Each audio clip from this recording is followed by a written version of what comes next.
Coming up, details on festive holiday events in and around campus and San Antonio, how you can get into the holiday spirit before final season. And how holiday spending habits may be changing this year. How much consumers spent on Black Friday with inflation on the rise. All this and more right now on Newswave.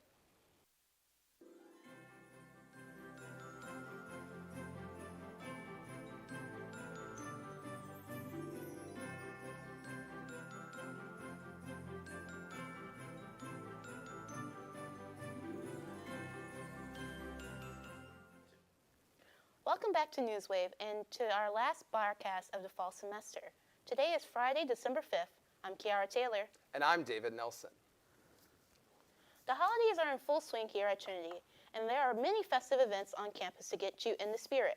Tonight at 7:30 is our 31st annual Christmas concert in Laurie Auditorium, featuring combined Trinity choirs, Trinity Symphony Orchestra, Symphonic Wind Ensemble, Handbell Ensemble, and our campus a cappella groups. The concert is free and no tickets are required. This year marks the 100th anniversary of Vespers, our annual Christmas service. This will take place this Sunday, December 7th at 6 p.m. and will feature the premiere of a new work by faculty member Brian Mondari. Immediately following Vespers is Christmas on Elkmont, where you are invited to go from house to house and enjoy delicious treats and music. All of these campus traditions are a great way to get in the holiday spirit before finals start to ramp up.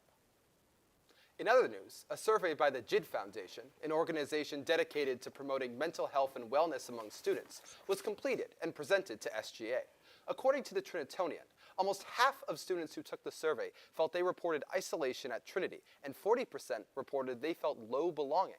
Considering an estimated 500 students filled out at least part of the survey, these results were alarming. As senior neuroscience major and JID student representative Guinevere Decour said, quote, "It just makes me sad that at such a small school, people still feel like there's not a place they feel like they're really connecting on campus," end quote. An executive from JID will be visiting Trinity in early February to address these concerns and formulate a strategic plan. Newswave will keep you updated. As final seasons approaches, I took a closer look on some resources on campus that could help you stay physically and mentally well during this stressful time. Let's take a look. All is welcome. Amidst the holiday season and final exams coming up, so are illnesses such as the flu or seasonal depression. While finishing strong academically may be important, so is taking care of your mental and physical health. Here are some ways that you can use Trinity's resources to finish up the semester strong with a happy mind and healthy body. Trinity Residential Life have supportive residential life coordinators and assistants for all class years. During exam week, they enforce 24-hour quiet hours to not only aid with study and preparation in final exams, but who wouldn't like quietness after an intense study session on an exam? The William H. Bell Center offers a plethora of indoor and outdoor facilities for physical fitness. According to the campus directory, with your Tiger card, you can easily access the fitness center's equipment, where they have cardio and strength training machines. For hours of operation, they are subject to change at various times of the year if you practice religion or have spiritual beliefs. Trinity's Spiritual Life is a great resource for grounding oneself amidst the stress.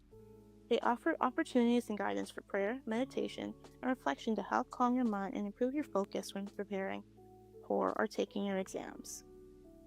If you need to talk to someone about mental health issues and need guidance, the counseling office is a great resource for that. What is said between you and your counselor is confidential. They offer in-person and online counseling. They can help you find ways to manage your stress and find relief during exam week. Need a break? You can visit the Oasis Room, located in the Counseling Center at the Student Center. Feeling physically unwell? Visit Trinity University Health Services. If sick, they got you covered with a free nurse checkup.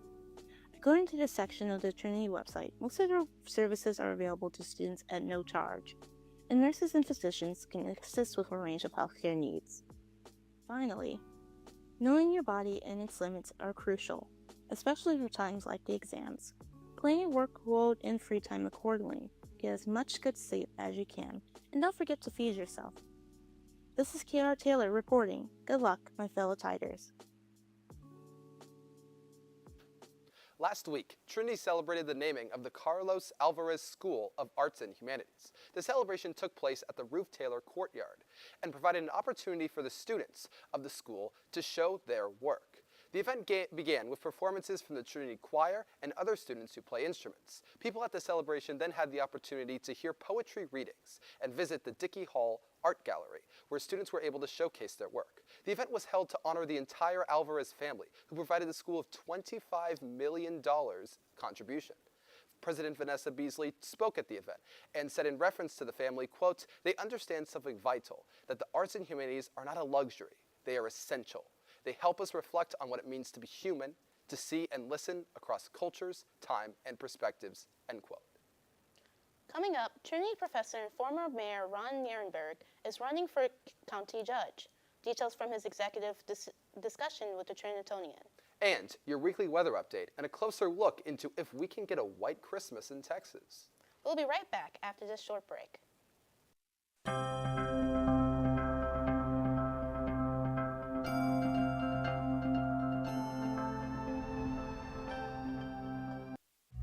Everyone has a ritual, that small thing to keep us focused. A habit we never skip, to clear our minds and elevate our performance. But what do you do to keep your head in the game? To drown out the self-doubt and support your mental health. Because being your best isn't just about taking care of your body. It's about taking care of your mental health. Discover the resources that you need to keep your mind focused and your mental health a priority. Welcome back to Newswave. Trinity alumni, current professor, and former San Antonio Mayor Ron Nirenberg has decided to take another stab at local politics. According to a recent Trinitonian article, on November 15th, Nirenberg announced his intention to run for Bexar County Judge, challenging the incumbent Honorable Judge Peter Sakai. Motivated by a desire to impact and benefit the community, he said to the Trinitonian that solving issues at the local level is the only way to achieve any sort of significant change at either the state or national level. There are still numerous issues San Antonio has, such as university healthcare system, poverty, and affordable housing, which are also of concern to Peter Sakai, Nirenberg's opponent for the position. As the general election took place in November, confidence was placed on Nirenberg's success, with junior political science major Aline Miranda expressing confidence in the former mayor's experience and how his class opened her eyes to new perspectives. Newswave's chief meteorologist Luke Morton has your update on the weather, on what to expect as you prepare for library sessions and holiday events. Take it away, Luke.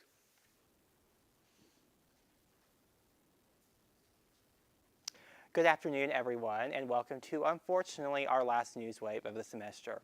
I hope you all had a good Thanksgiving break and a good past week. And let's get straight into the weather. This past week has been the definition of hot chocolate weather. Skies have been gray and temperatures have been quite cold, with highs only in the 50s all week. However, that is going to change starting this weekend. On Saturday, we will expect to see clear skies with a mostly sunny day and high in the mid-70s. Sunday should see similar weather with highs in the mid-70s and lows in the 40s. We will likely see another front on Sunday that'll cool us back off on Monday and Tuesday. Highs should be in the low to mid-60s under mostly sunny skies. Lows will be in the upper 30s to low 40s. We should warm back up into the 70s by midweek before another front approaches our area by the weekend. We are finally starting to get that chill in the air in South Texas, so if you like colder weather, I really hope you enjoy. Anyways, that's going to be it for me today and for the semester. I hope you all have a great weekend, that all your final exams go well, and I wish you a joyous and festive holiday season. I will see you back here in 2026.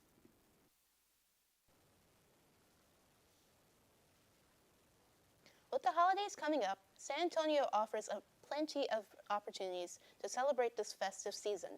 SeaWorld, Six Flags Fiesta, and the San Antonio Zoo have Christmas light displays along with accompanying seasonal events. The Pearl has the Giving Machine, a custom vending machine that allows users to donate items ranging from $5 to $200, and will open until Sunday, December 7th. Other events hosted in the Pearl include the Young and Jewish, San Antonio's 11 Hanukkah celebration from 5:30 to 8:30 p.m. on December 16th. Classic Christmas movie screenings at sunset every Monday through December 22nd. and complimentary Santa photos every Wednesday, Friday, and Sunday through December 21st.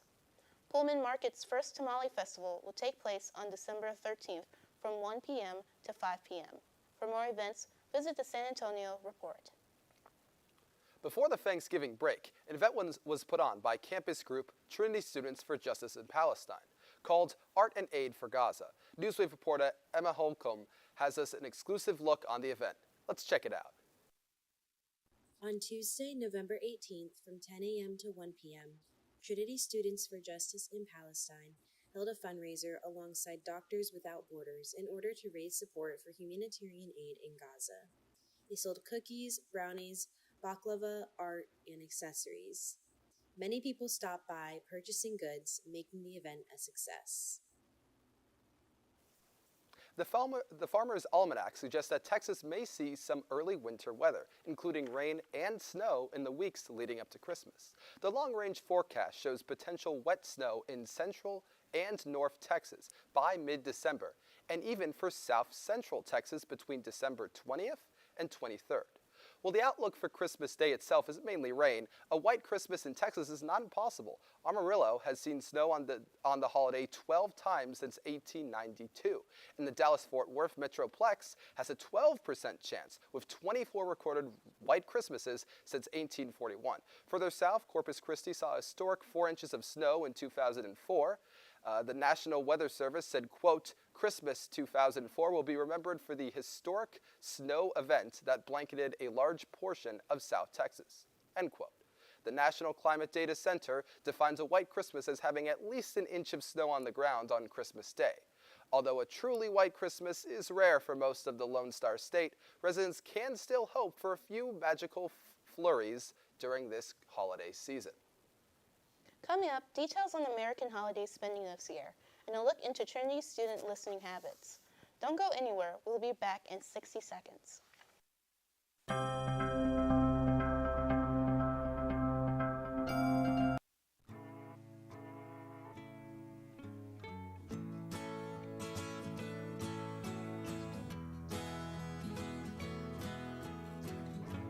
Wake the sun, tell him that I've begun to dream of things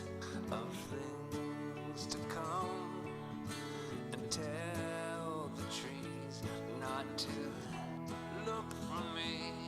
I'm going to find some peace of mind.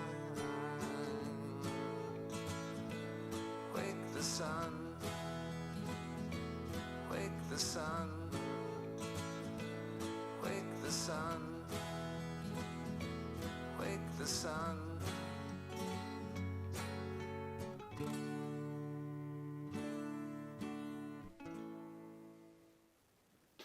Black Friday is back.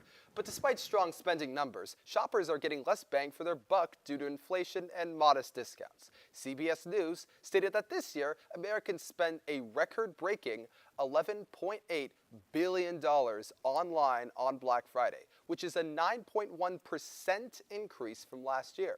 The resilience of American consumers have benefited the economy, especially during economic challenges of Trump administration tariffs, spikes in corporate layoffs, and a slow labor market.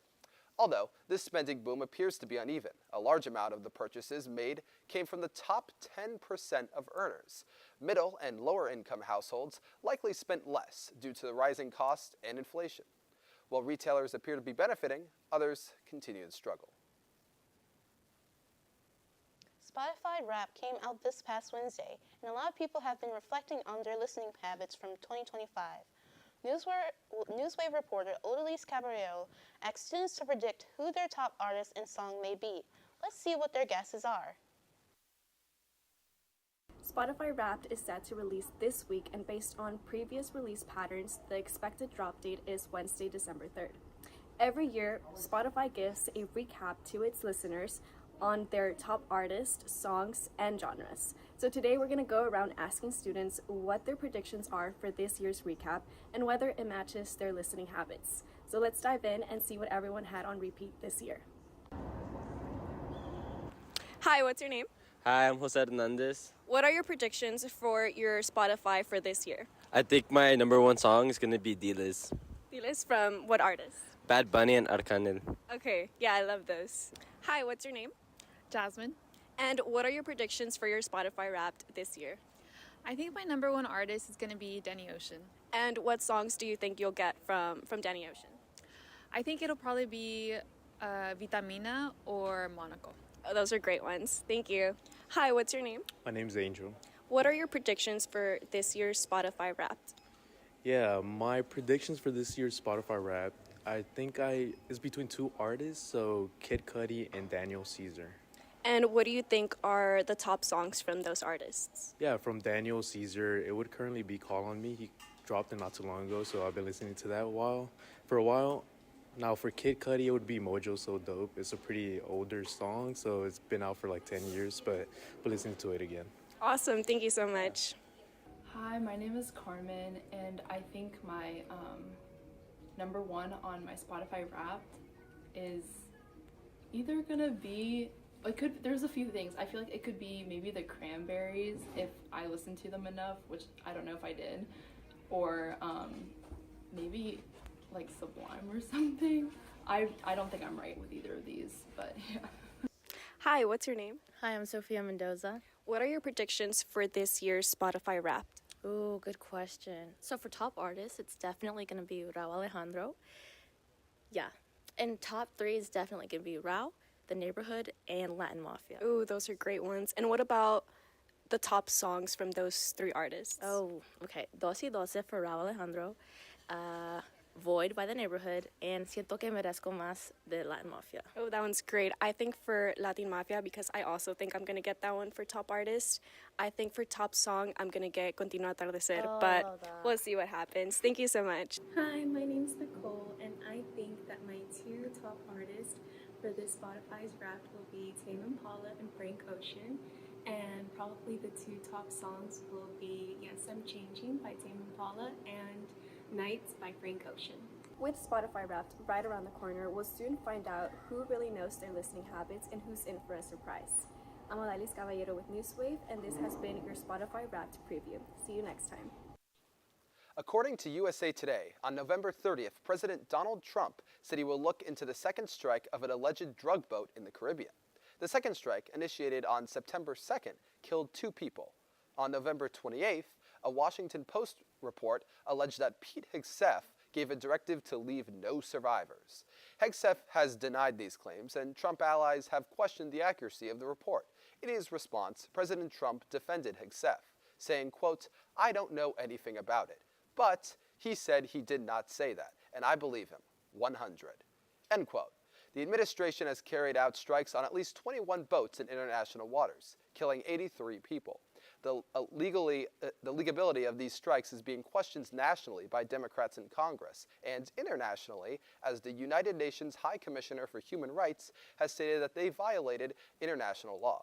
As this conflict continues, tensions between the United States and Venezuela continue to rise.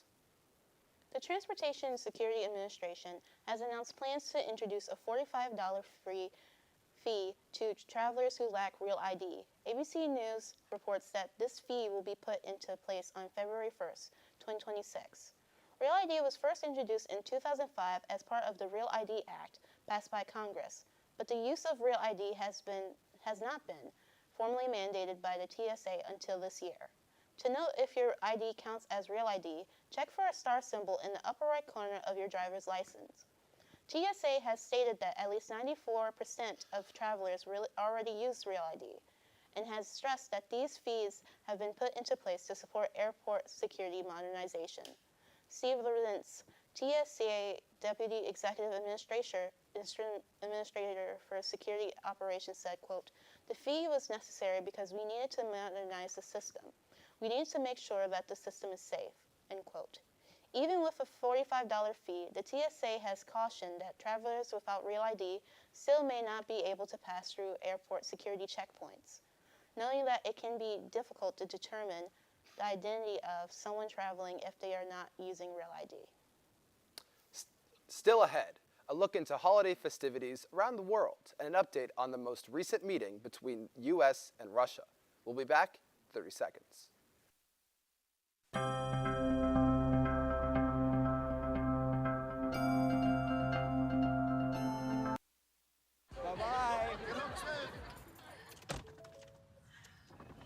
Hi! Hoping for a crisp breeze to help keep you alert? Oh, he took a sip of water too. That'll probably help. You were probably gonna turn down the radio too, so you could focus, right? Probably okay isn't okay. Right? If you see a warning sign, stop and call a cab, a car, or a friend. I think the water line is what really drove it home. I blew on him. This past Tuesday, U.S. Special Envoy Steve Witkoff met with Russian President Vladimir Putin to discuss a peace settlement for the war between Russia and Ukraine.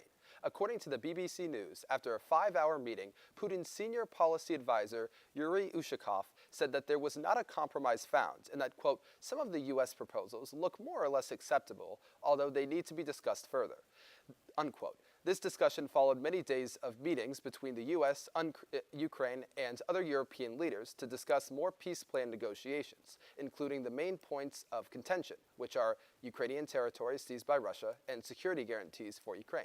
The Ukrainian Foreign Minister, Andrei Sybiha, reacted to the lack of progress made from the U.S. and Russia by accusing Putin of, quote, wasting the world's time, unquote.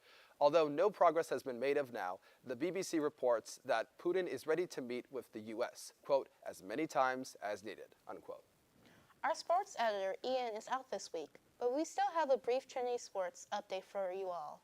This week, number 5 ranked Trinity men's soccer has headed to Salem, Virginia to face number 6 ranked Emory University. They play tonight at 6:30 p.m., and the winner will compete in the national championship game on Sunday, where they will play either number 1 ranked Tufts University or number 4 ranked St. Olaf's College.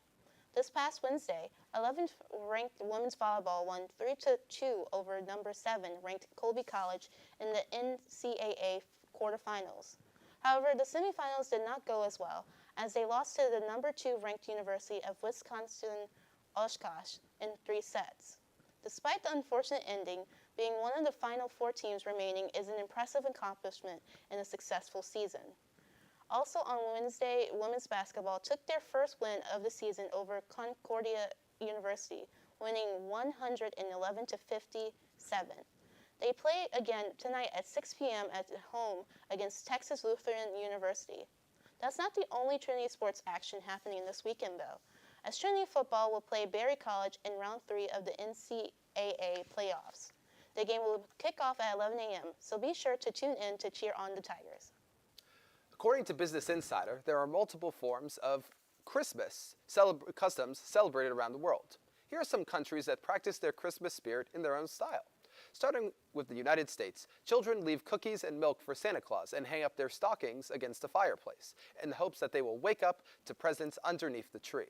In Argentina, they start the holiday off with a bang, launching fireworks at midnight on Christmas Eve.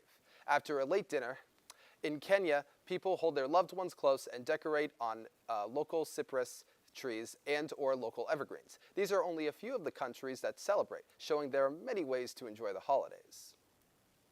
Southeast Asia has experienced severe flooding and landslides that have killed over 1,000 people. According to Al Jazeera, Indonesia, Malaysia, Sri Lanka, and Thailand fell in the path of massive tropical storms that caused the flooding. Of the 4 countries affected, Indonesia suffered the majority of the casualties, with over 500 deaths reported. Indonesia President Prabowo Subianto spoke on Monday and said the nation's top priority is getting aid to the people who need it, as 3 warships filled with necessary food and supplies are on their way to the worst-hit areas. While the government is doing what they can in the aftermath, some feel they should have been more prepared for the storms. Home Affairs Minister Tito Karnavian said, quote, similar to what happened in North Sumatra, it's happened very quickly, and maybe we were not prepared for it, end quote. President Prabowo has said the worst of the storms are over. However, more heavy rain is expected to continue, which has the nation on high alert for more flooding. Unfortunately, that's all the time we have for today and for the semester. On behalf of everyone here at Newswave, we want to wish you a good luck with your finals, and we hope you have a wonderful holiday season. Until next year, I'm David Nelson. And I'm Kiara Taylor. Happy holidays!